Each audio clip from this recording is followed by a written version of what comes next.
Assalamualaikum warahmatullahi wabarakatuh. Selamat pagi anak-anakku seluruh pelajar Indonesia. Salam Merdeka Belajar. Perkenalkan, saya Bapak Muklis Aryadi, Guru Bahasa Indonesia di SMA Negeri 1 Bantaran, Kabupaten Probolinggo, Jawa Timur. Saya akan menyampaikan pelajaran Bahasa Indonesia dengan materi majas atau gaya bahasa. Selamat belajar. Tujuan pembelajaran diharapkan siswa dapat 1. Menjelaskan pengertian majas 2. Menyebutkan jenis-jenis majas 3. Memberikan contoh masing-masing majas. Pengertian majas. Majas adalah salah satu bentuk gaya bahasa dalam sastra untuk mendapatkan suasana dalam sebuah kalimat agar semakin hidup, indah, menarik. Jenis-jenis majas. 1.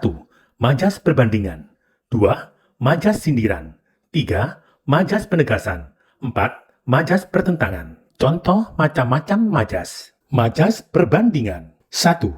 Majas alegori adalah majas yang menyatakan dengan ungkapan kiasan atau penggambaran. Contoh, hidup itu seperti roda berputar, kadang di atas, kadang pula di bawah.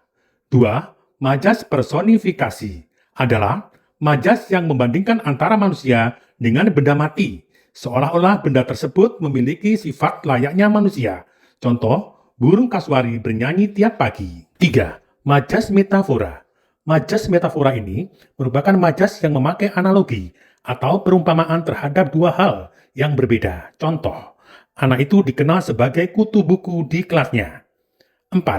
Majas metonimia. Majas metonimia ini menyatakan suatu hal dengan memakai kata lain yang punya keterkaitan, misalnya sebuah merek dagang. Contoh, jamaah haji Indonesia pergi ke Mekah menggunakan Garuda. 5. Majas asosiasi. Majas asosiasi digunakan untuk membandingkan perasaan atau emosi dengan suatu objek, simbol, atau situasi yang berbeda. Contoh, wajahnya bagai pinang dibelah dua. 6. Majas hiperbola. Majas hiperbola adalah majas yang menggunakan ungkapan yang berlebihan dan tidak masuk akal. Contoh, dentuman itu menggelegar membelah angkasa. 7. Majas simile adalah majas yang digunakan untuk membandingkan dua hal yang berbeda, menggunakan kata seperti atau sebagai. Contoh, kulitnya putih seperti salju.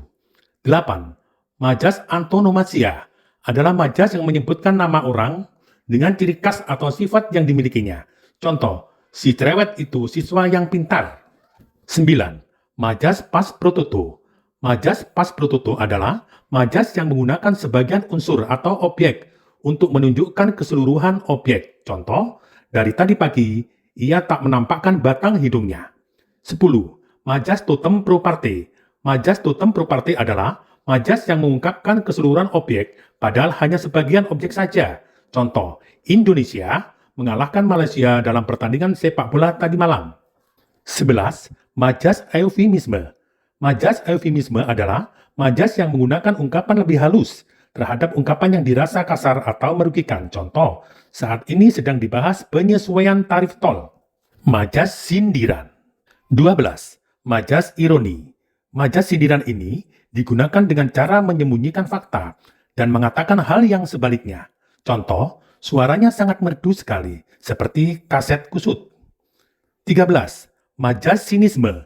Majas sinisme ini lebih bersifat mencemooh atau ide atau pemikiran. Contoh, kamu sudah pintar kan?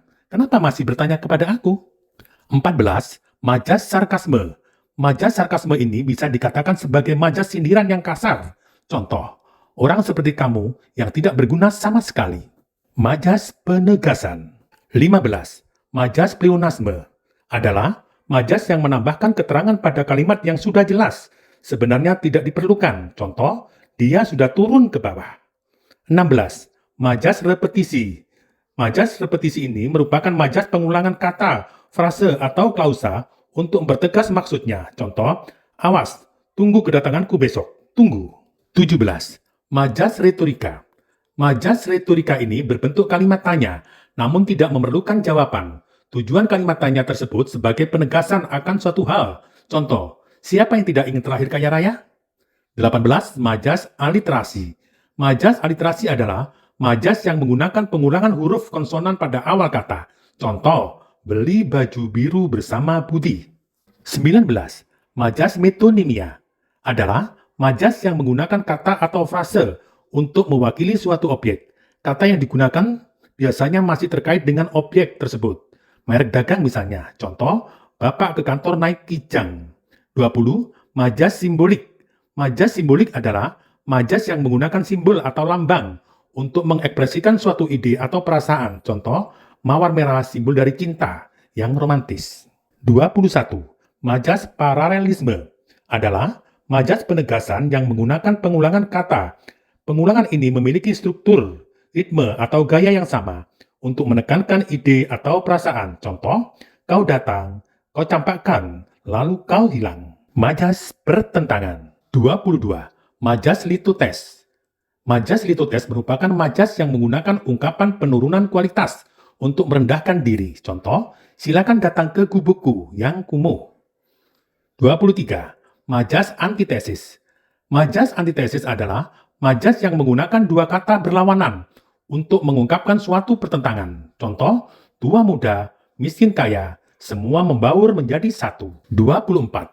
Majas paradoks adalah majas yang mengandung pertentangan antara kenyataan dengan fakta yang ada, tapi pada kenyataannya mengandung kebenaran. Contoh, daerah ini tandus tetapi penduduknya makmur. Demikianlah materi Bahasa Indonesia yang Bapak sampaikan. Dengan ilmu, kita menuju kemuliaan. Salam merdeka belajar.